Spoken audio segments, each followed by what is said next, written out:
That morning, Elena wasn't just going to Westfield Shopping Center to control Black Friday crowds. But when six armed terrorists entered the mall, they would force her to reveal the Navy SEAL identity she'd hidden for 8 years and use her lethal skills to save 500 innocent lives. My name is Elena Martinez. I'm 34 years old, and I work as a security guard at Westfield Shopping Center in Orange County. At least, that's what everyone thinks. When I came to work that morning during Black Friday's busiest hours, I had no idea my life was about to change completely for the second time. The first was 8 years ago when I left Navy SEAL Team 6. My security uniform, navy polo shirt, black pants, and utility belt was intentionally ordinary. It also hid the bullet wound scar on my right shoulder. I wanted people to see me as just that Mexican security girl. If I had known what would happen at the mall that day, I never would have taken this job. But sometimes the past finds you. And that day,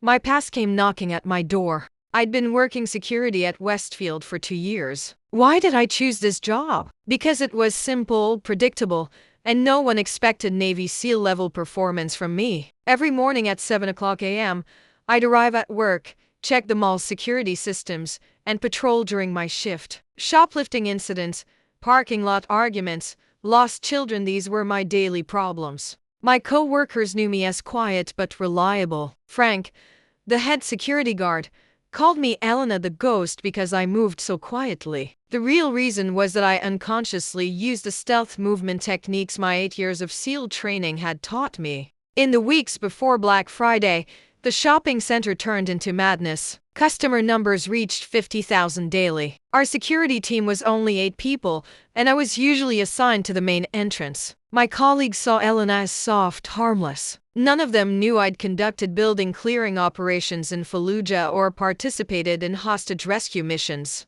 This identity concealment was intentional. My SEAL background was filled with heavy trauma, and I wanted to live a normal life. November 26th, Friday morning at 5:30 a.m., my alarm went off. Black Friday was the busiest shopping day of the year, and I needed to come to work 2 hours earlier than usual. As I left home, I looked in the mirror. Elena Martinez, security guard. Ordinary, unnoticeable, safe. Navy SEAL Elena had never existed. When I arrived at Westfield, the parking lot was already starting to fill up. Stores would open at 6 o'clock a.m., and hundreds of people were waiting at the entrance. Frank, the head of security, assigned me to the entrance control point. My job was crowd control and detecting suspicious activities. At 5:55 a.m., Frank's voice came over the radio. "Elena, is main entrance ready?" 10-4, Frank. "All clear," I replied. At 6 o'clock a.m., the doors opened and Black Friday chaos began. The first hour felt like normal Black Friday madness. Thousands of customers rushed into stores. I was doing situation control at the main entrance. An elderly woman approached me and asked worriedly, "Young lady, where is the electronics store?" "Second floor, up the escalators and turn right," I directed her. A mother shouted in panic, "My 6-year-old son is missing." "Stay calm, ma'am. We have a lost and found protocol," I replied and made a radio call. These situations came easily thanks to my Navy training. Stress management, crisis communication, rapid decision-making, they'd all become muscle memory. At 7:30 a.m., I noticed the first suspicious activity. 6 men approached the main entrance. Immediately, my SEAL training kicked in. Threat assessment started automatically. Subject 1. Leader appearance, 35 to 40 years old, military posture, scanning environment. Subject 2-3. Muscle types, athletic build, coordinated movement. Subject 4. Technical specialist, carrying large backpack. Subject 5-6. Perimeter security, watching exit points. These men's patterns were completely different from normal shoppers. They moved in tactical formation, used earpieces, and looked too serious for Black Friday shopping. My SEAL training had taught me to instantly recognize threat indicators: bulky clothing, concealed weapons possibility, coordinated arrival to me, no shopping bags or family members, professional surveillance behavior, advanced communication equipment. I called Frank on the radio. "Frank, unusual group at main entrance. 6 males, possible security concern." Frank's response came, Elena, everyone looks suspicious on Black Friday. Don't overreact. But my instincts were saying something else. As the 6 men passed through the main entrance as a group, the leader made eye contact with me. That look told me everything. These weren't normal shoppers. The leader confidently approached me and asked, "Where is the security office? How can I help you?" I replied, maintaining my professional tone. "There's a federal investigation. We need cooperation," he said, showing a fake FBI badge. My SEAL training instantly enabled me to identify fake credentials. The badge's serial numbers were in the wrong format, and the photo quality wasn't professional standard. "Sir, I need to verify these credentials," I said calmly. The leader's expression immediately hardened. "That won't be necessary." At that moment, I knew the situation had reached critical level. The leader turned back and motioned to his group. Instantly, the 6 men spread out in different directions. It was professional tactical deployment. Subject 4, the technical specialist, opened his backpack and pulled out a signal jamming device. Security radio communications were immediately cut off. Subject 1, the leader, drew his concealed weapon, an automatic rifle. Subjects 2-3 locked down the main entrances. Subjects 5-6 secured the emergency exits. Within 5 seconds, Westfield Shopping Center had turned into a hostage situation. 500+ innocent shoppers were suddenly trapped, and I was the only security personnel in the situation. The leader shouted loudly, "Everyone get down. This mall has been secured by federal authorities." Panic began instantly. Women screaming, children crying, men trying to protect their families. I stood frozen at the main entrance. Elena Martinez, security guard, couldn't deal with this situation. But Navy SEAL Elena Martinez could. My SEAL training from 8 years ago instantly activated. Survival mode, tactical assessment, hostage rescue protocols, everything flooded back. Situation analysis, 6 armed hostiles, professional level training, 500+ civilians, panic state, communications jammed, police response minimum 10-15 minutes. The only defense these people have. The leader approached me and said aggressively, "Are you security?" "Yes, sir," I replied, appearing deliberately submissive. "Good. You will cooperate, or there will be civilian casualties." "What do you want?" I said, faking a trembling voice. "Access to the mall's security systems, vault codes, safe combinations, VIP customer information." I instantly understood. This was robbery, not terrorism. But the methods were completely military level. "Sir, I'm just entrance security. I don't have access to that information," I said while appearing helpless. The leader became frustrated. "Then find the head of security. We have 10 minutes before police arrival." At that moment, I had to make a decision. Continue the Elena Martinez role or awaken Ghost. I could see 500 innocent lives at stake. "Sir, I can find head security Frank," I said while maintaining my submissive tone. "Good. You will guide. Move." I started guiding the leader to the security office, but I deliberately chose a complex route. This gave me the opportunity to better assess the situation. While walking, I analyzed the tactical environment. While directing the route toward the security office, I mentally rehearsed SEAL protocols. As we approached the security office, the leader said, "You're moving too slow." "Sir, there are no shortcuts in this building," I replied. In reality, I was deliberately consuming time. When we reached the office, I called Frank. "Frank, there's an urgent situation." When the leader saw Frank, he immediately pointed his weapon. "Are you head of security?" Frank replied nervously. "Yes, I'm Frank Wilson." "Good. Now you will give us vault access. Jewelry stores, electronics, cash offices." Frank looked confused. "Sir, I'm just a security manager. I don't have access to those." The leader's patience was diminishing. Wrong answer. At that moment, I had to take action to protect Frank. "Sir," I said with a careful tone, "Frank is telling the truth. Individual store security uses separate systems, but I can offer you an alternative solution." The leader focused on me. "What alternative?" "VIP customer database, high-value targets, credit information, personal details, home addresses of jewelry store customers." This was a lie, but I wanted to divert the leader's attention from Frank to me. Interesting. Can you access it? I have limited access, but the process takes time, I said. The leader called on his radio. Team, timeline update. 5 more minutes needed. This was precious time. I needed to resolve the hostage situation within 5 minutes. I gave Frank a discreet signal. I used seal hand signals. Frank didn't understand but got the distraction. Frank deliberately knocked over the computer. Sorry, clumsy me. When the leader was distracted, I took action. 8 years of Navy SEAL training kicked in within 2 seconds. While the leader was pointing his weapon at Frank, I moved from behind position. SEAL close quarters combat techniques. Step 1. Weapon control. I gripped the leader's rifle. Forced the barrel up. Step 2. Leverage point. Applied pressure to elbow joint. Step 3. Takedown hip throw technique.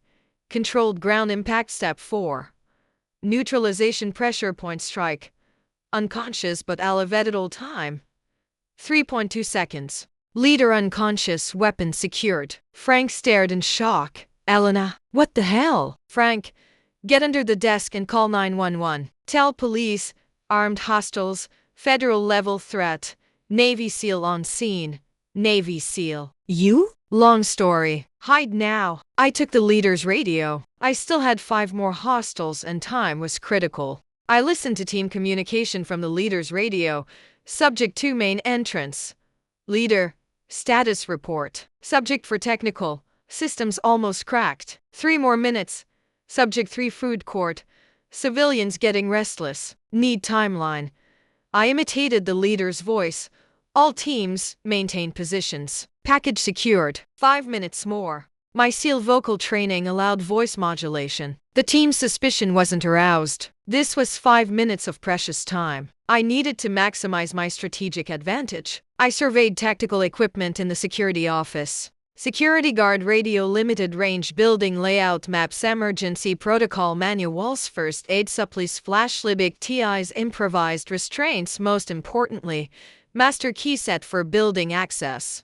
I moved to leverage my building advantage. I knew Westfield perfectly after working as a security guard for 2 years. Tactical plan.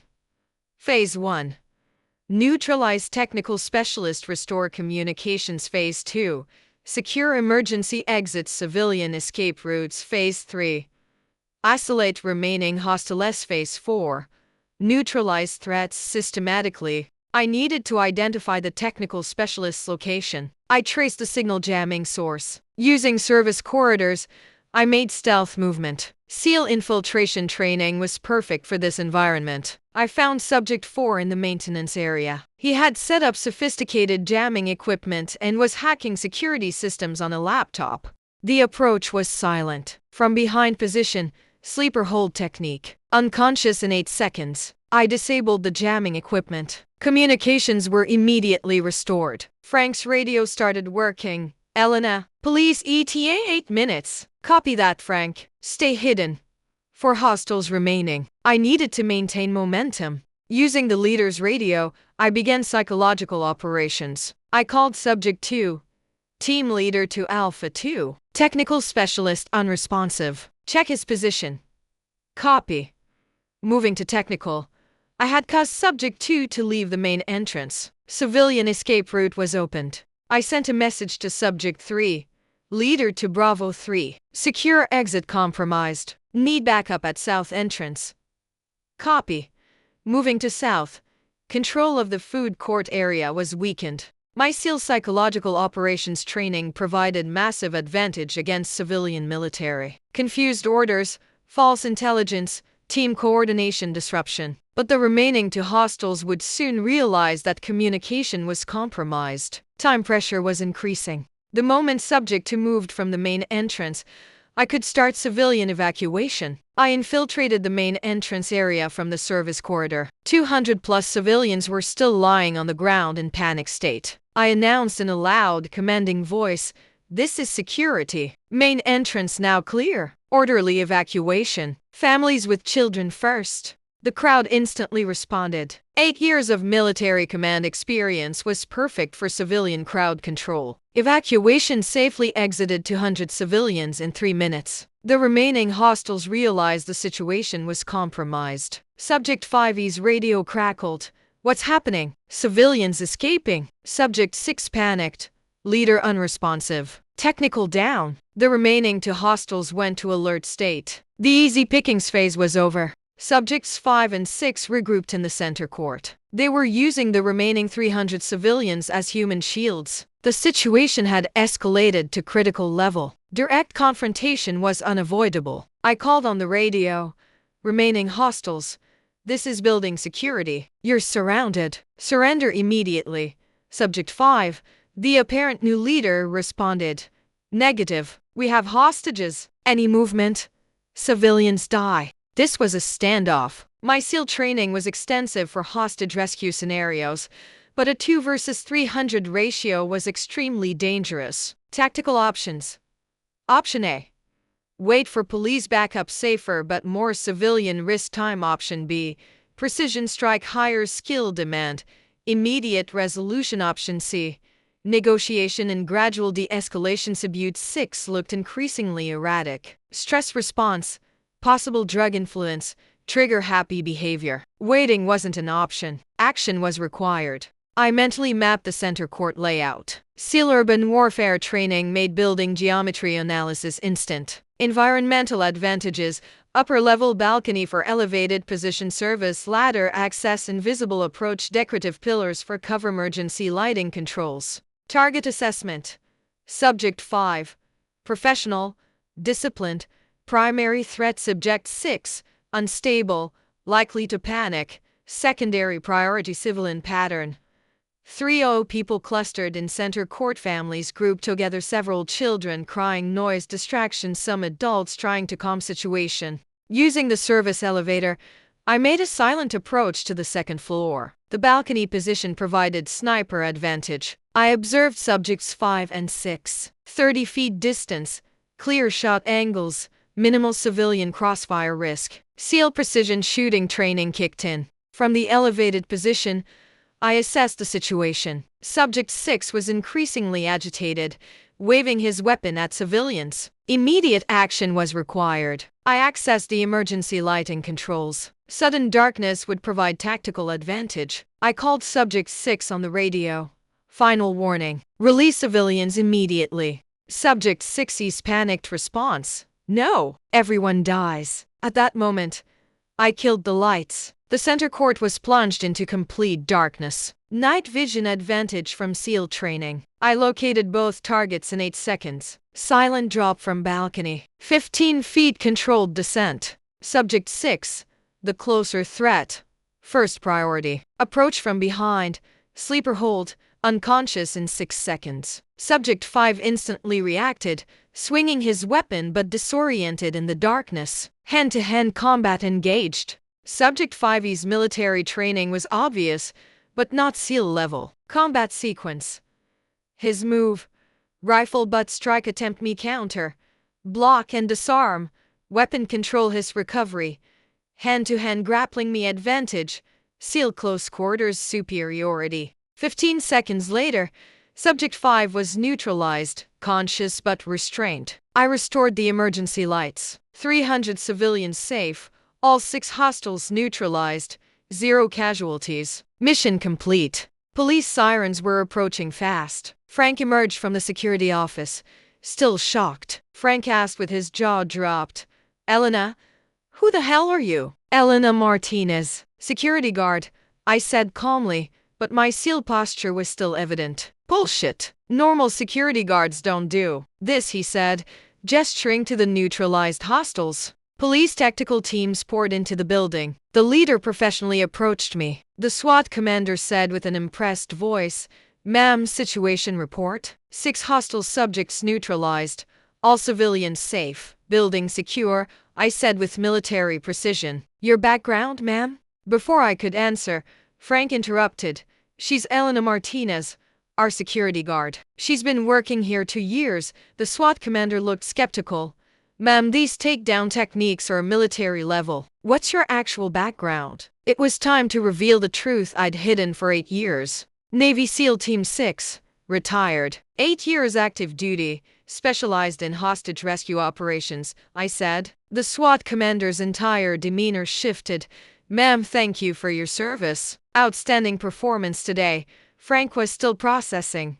Elena, you were a Navy SEAL and didn't tell me. The past should have stayed in the past, Frank. I wanted a normal life. Normal? You saved 500 people's lives. Media crews started arriving. News vans, reporters, cameras. Elena Martinez's anonymous life was officially over. A local news anchor thrust a microphone. Ma'am, can you tell us what happened here today? No comment, I said and tried to escape from the crowd. But it was impossible. The security guard hero's story was already going viral. Everything changed after that day. Elena Martinez, the invisible security guard, disappeared. Elena Ghost Martinez, Navy SEAL hero, was born. Media attention was overwhelming. Interview requests, book deals, movie offers. Exactly what I'd spent 8 years avoiding. Westfield management offered a promotion. Head of security, massive salary increase. Government contractor recruitment calls started. Private security firms, federal agencies, military consulting. But the most important change was how the community treated me. Customers recognized me. You're that SEAL hero. Respect, admiration, gratitude, emotions I'd forgotten existed. A month later, I continued my normal shift at Westfield. But everything was different. Teenagers asked for selfies. Can we take a photo with you? Parents thanked me. My daughter was there that day. Thank you for bringing her home. Veterans approached. Hooyah, sister. Proud to share the community with you. Frank and I worked with a new partnership. Elena, suspicious activity at North Entrance. This time, by suspicious he meant teenagers shoplifting, not hostage situations. Copy that, Frank. En route, walking toward the North Entrance, I reflected that life had come full circle. 8 years ago, I left the SEAL community because I wanted to escape violence, death, and trauma. But that day I realized my skills weren't a curse, but a blessing. I could use these abilities to protect the innocent. Elena Martinez was no longer hiding. Ghost was no longer in the shadows. Today, 6 months later, I still work at Westfield, but my role has changed. Title: Director of Emergency Response and Crisis Management. I work in partnership with the community, local police training, security consultation, civilian self-defense classes. Young women approach me. How can I be strong like you? Veterans call for job references. Elena, can you recommend me? Most importantly, I'm no longer ashamed of my Navy SEAL background. I feel pride. Last week, a new threat emerged. Different type, but again civilian safety was at stake. The radio crackled. Elena, we need Ghost. I smiled and responded on the radio. Copy that. Ghost is ready, because sometimes you have to fight for peaceful life. Sometimes you can't hide that you're strong. And sometimes being a hero isn't a choice, it's a duty. If you listen to this story, remember, there are heroes around you every day. Security guards, janitors, waitresses, teachers, people doing normal jobs but with extraordinary skills. Don't underestimate them, because you never know who will step forward in the next crisis. Quiet professionals like Elena Ghost Martinez are everywhere. You just need to see and appreciate them.